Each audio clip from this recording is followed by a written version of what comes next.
الحمدللہ رب العالمین والصلاة والسلام علی سید الانبیاء والمرسلین بسم اللہ الرحمن الرحیم ورفعنا لک ذکرک صدق اللہ العظیم۔ سیاسی افیئر کے سامعین اور ناظرین، حضور اکرم صلی اللہ علیہ وآلہ وسلم کا جشن ولادت ہے۔ تمام عالم میں جشن ولادت بڑی شان و شوکت کے ساتھ منایا جا رہا ہے۔ حضور ختم مرتبت سرور دو عالم صلی اللہ علیہ وآلہ وسلم کو اس دنیا میں تشریف لائے ہوئے 1497 سال گزر گئے۔ تقریباً 1500 سال کا عرصہ گزر گیا اللہ کے نبی کی آمد کو، لیکن ان کا تذکرہ آج بھی اسی انداز میں موجود ہے جس طرح روز اول میں موجود تھا۔ دنیا کی کوئی شخصیت، بڑے سے بڑا بادشاہ، سپہ سالار، دنیا کا کتنا بڑا فاتح، کسی بھی شعبۂ زندگی کا کوئی بھی ایسا فرد کسی قوم، کسی طبقے میں موجود نہیں جس کا ذکر اس شان سے کیا جا رہا ہو۔ یقیناً لوگ اپنے چاہنے والوں کا تذکرہ کرتے ہیں، انہیں ہیرو قرار دیتے ہیں، 10 سال 20 سال 30 سال 100 سال تذکرہ ہوا اور بات گزر گئی۔ لیکن ورفعنا لک ذکرک، اے محبوب، ہم نے آپ کا ذکر آپ کے لیے بلند کیا، اور اس طرح بلند کیا کہ رہتی دنیا تک آپ کا ذکر ہوتا رہے گا، نثر میں بھی ہوگا، نظم میں بھی ہوگا، اپنے بھی کریں گے، پرائے بھی کریں گے، اور آپ کے چاہنے والے اس انداز سے آپ کا ذکر کریں گے کہ دنیا دیکھے گی کہ محبت کسے کہتے ہیں۔ محبت کا استعارہ محبت رسول پر مکمل پورا اترتا ہے۔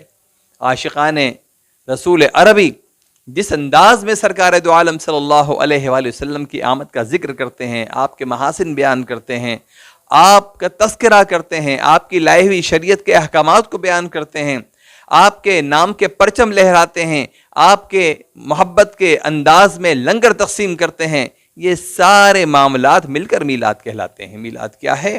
حضور اکرم صلی اللہ علیہ وآلہ وسلم سے محبت کے اظہار کا ذریعہ۔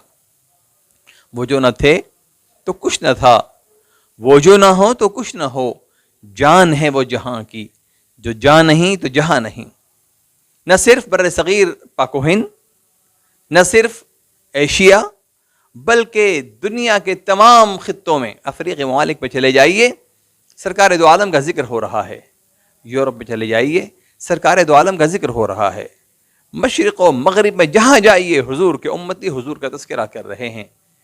بلکہ دنیا کے بعض ایسے ممالک جن میں خانہ جنگی پیدا کر دی گئی، اسلام دشمنوں نے وہاں تباہی مچا دی، یمن کے حالات دیکھ لیجئے، لیکن جب ربیع الاول آتا ہے تو حضور کی ایسی محفلیں منعقد ہوتی ہیں ذکر مصطفیٰ کی، میلاد کی، نعتوں کی، کہ لاکھوں افراد شریک ہوتے ہیں۔ یعنی امت کا یہ طریقہ ہے کہ کسی بھی حال میں ہوں وہ حضور کا ذکر کرتے رہتے ہیں، حضور کی نسبتوں کو ظاہر کرتے رہتے ہیں۔ دنیا کے ہر خطے میں موئے مبارک کی زیارتیں ہو رہی ہیں، بس لوگ حضور کی نسبت تلاش کرتے ہیں کہ کہیں ایک نسبت مل جائے اور ہماری بھی نجات کا راستہ ہو جائے۔ آؤ اللہ کے نبی صلی اللہ علیہ وآلہ وسلم کی اتباع کو اپنا شعار بنائیں، پیروی مصطفیٰ کریں، ہم برائے مصطفیٰ جائیں براہ مصطفیٰ۔ اللہ کے نبی صلی اللہ علیہ وآلہ وسلم کے محبت کا تذکرہ اس انداز میں کریں کہ ہم برائے مصطفیٰ جائیں براہ مصطفیٰ، پیروی مصطفیٰ سے مصطفیٰ مل جائیں گے۔ نبی کریم کی محبتوں میں دنیا کی تمام نفرتوں کو ختم کر دیں، اور ماہ ربیع الاول کو ماہ میلاد کے طور پر منائیں، ماہ انقلاب کے طور پر منائیں۔ وہ اٹھا خاک بطحا سے سعادت کا حامی ہو کر سوچیں کہ وہ کیا انقلاب تھا جسے حضور سرور دو عالم صلی اللہ علیہ وآلہ وسلم نے برپا کیا، اور دنیا میں ایک نئی زندگی دوڑ گئی۔ وہ بجلی کا کڑکا تھا یا صوت ہادی، عرب کی زمین جس نے ساری ہلا دی، نئی ایک لگن سب کے دل میں لگا دی، ایک آواز میں سوتی بستی جگا دی، پڑا ہر طرف غلیے پیغام حق سے کہ گونج اٹھے دشت و جبل نام حق سے۔ مصطفیٰ جان رحمت پہ لاکھوں سلام، شمع بزم ہدایت پہ لاکھوں سلام۔